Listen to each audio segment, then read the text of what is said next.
They say our minds work in mysterious ways, but what if science has quietly cracked the code? These psychological truths could explain everything from your random daydreams to why rejection stings. Intrigued? Stick around. This gets weirdly accurate.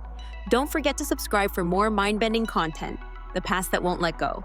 Ever caught yourself thinking, wow, my 20s were the best years of my life? You're not alone. And it's not just nostalgia either. There's actually a name for this mental pattern, the reminiscence bump.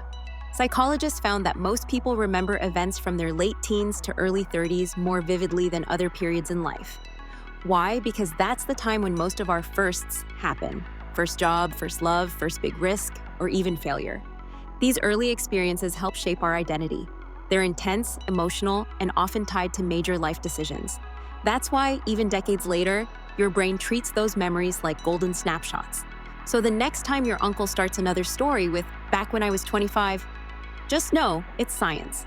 But stick around, because what's coming next might help you solve problems in a whole new way.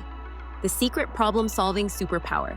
Let me ask you something. Why is it that you can solve your best friend's drama in 5 minutes, but you've been stuck on your own issue for weeks? It's called Solomon's paradox. People tend to think more wisely about others' problems than their own. Strange, right? Here's the reason. When it's our own life, emotions cloud our thinking. We're too close to the problem. But when we think about someone else's issue, we become more rational, more objective, like a counselor handing out wisdom. Good news is, you can turn this to your advantage. Try stepping outside yourself. Pretend a friend is in your shoes. What advice would you give them? It's a simple mental shift, but one that can bring a ton of clarity. Speaking of clarity, the next fact exposes a bias that could be hiding in plain sight. Confidence without clarity. Picture this. You're at a family gathering, and that one cousin starts explaining how the internet works. Loudly, confidently, wrongly. Everyone else knows they're completely off, except for them. Welcome to the Dunning-Kruger effect, a cognitive bias where the least skilled people overestimate their own abilities. They simply don't know enough to realize how much they don't know. It's not about being silly, it's about lacking the knowledge needed to recognize mistakes. And ironically, people who do know their stuff often doubt themselves more, because they understand how complex things truly are. So the next time someone seems a little too confident in their wrongness, this effect might be why. But what if I told you your dog could say something about you too? What your dog might reveal about you? We all love our pets, but did you know they might be reflecting more than just our taste in animals? Studies suggest that people who score higher in hostility or aggression are more likely to own breeds seen as aggressive, like pit bulls or Rottweilers. This doesn't mean every owner is angry or unfriendly. Sometimes it's just about protection. People in high-crime neighborhoods or those feeling isolated might prefer dogs that offer safety or companionship. But here's the twist. Just like we're drawn to friends and partners who reflect our personality, it seems we do the same with our pets. So, is your pet just your companion? Or your emotional mirror? Now, let's switch gears and talk about something many of us got in trouble for at school. But turns out, it might be a secret strength. The daydreaming advantage. Remember zoning out during a long lecture or boring meeting and being told to focus? Turns out, you might have been multitasking in the best way possible. Daydreaming is linked to higher creativity and intelligence. Yep, those who often drift into thought tend to have more efficient brains. That means when tasks get too easy or repetitive, their brain starts exploring other ideas in the background, like a side project running silently while the main job gets done. And the best part? Daydreamers often bounce back into focus without missing a beat. So the next time your mind wanders off during your commute or lunch break, don't fight it. That's your brain doing bonus work. But not all brain signals feel good.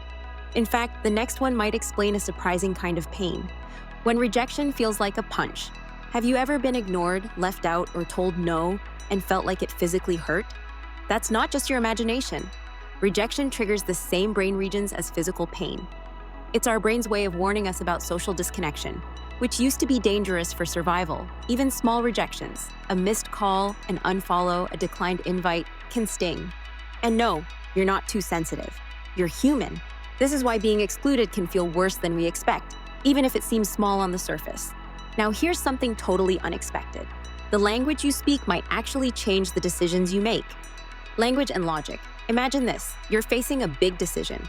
Now imagine making that same decision, but in a second language you've learned. Would you believe the outcome might change? Research shows people make more rational decisions when using a foreign language. Why? because speaking another language activates brain regions tied to self-control and logic. To speak fluently, you have to override your emotional instincts and focus. That mental shift carries over into how you reason and choose. So, if you ever want to make a less impulsive choice, try thinking it through in another language. Weird, but effective. Now let's talk driving, because the next fact is something we all do, but rarely notice. When it's you, it's an exception, right? Ever been cut off in traffic and immediately thought, what a terrible driver? Then later, you cut someone off and thought, whoops, I was just in a hurry. This is the fundamental attribution error, our tendency to explain other people's behavior based on personality, but justify our own based on circumstances. It's a mental shortcut we all take, but it stops us from truly understanding others and holding ourselves accountable. Next time someone acts out, try asking, what might they be going through? Which brings us to another assumption we all make, this time about influence. The not me bias. You've probably watched an ad and thought, that won't work on me, right? Here's the twist. Research says we're usually wrong. This is called the third-person effect, the belief that others are more easily influenced than we are. We notice when friends fall for marketing, but not when it happens to us.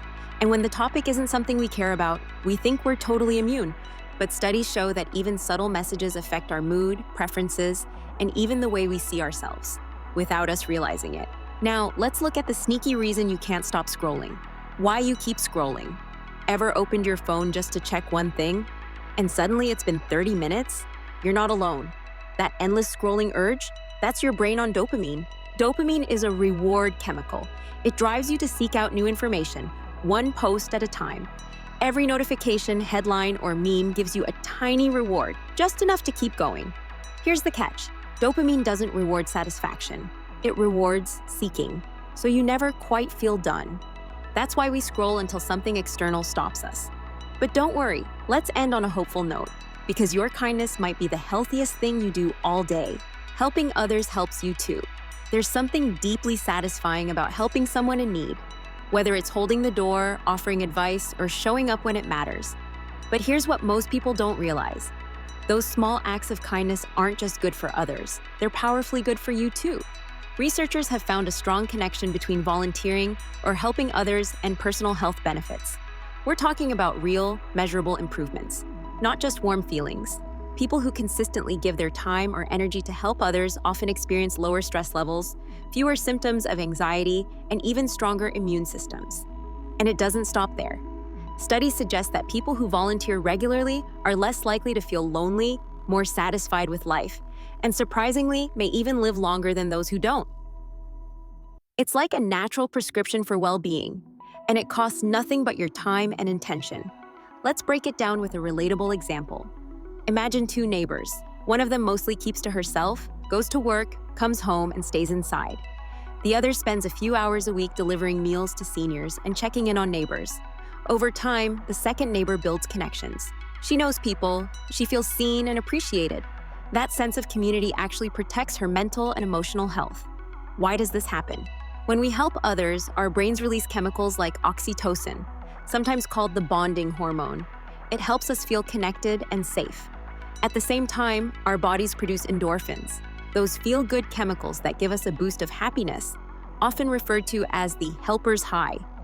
Even doing something as simple as writing a thank you note or complimenting someone can spark this positive cycle. And here's something even more fascinating. People who give back regularly tend to have a stronger sense of purpose. When you wake up knowing that someone else is counting on you, even in a small way, it gives your day more meaning. And that sense of purpose is a huge factor in long-term happiness and mental resilience. But maybe you're thinking, I don't have time to volunteer every week. That's totally okay. Helping others doesn't have to mean big, scheduled commitments.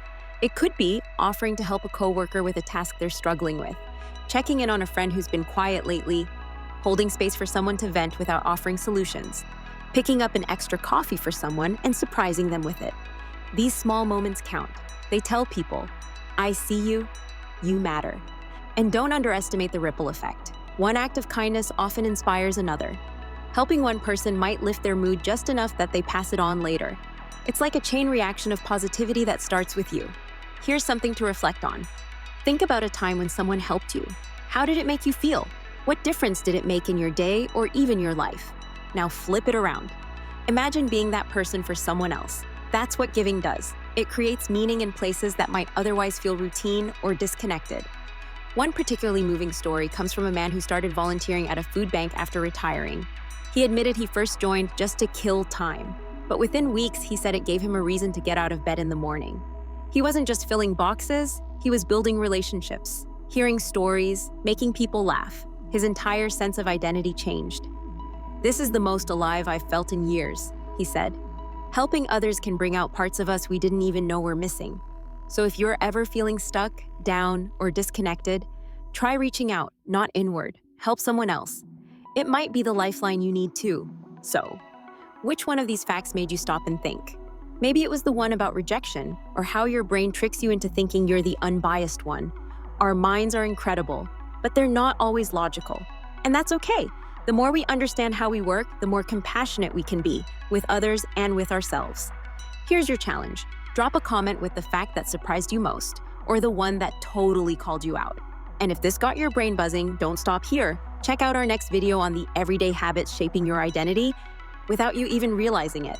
Don't forget to like, subscribe, and click the bell, because your brain deserves a little more curiosity every day. Thanks for watching. See you in the next one.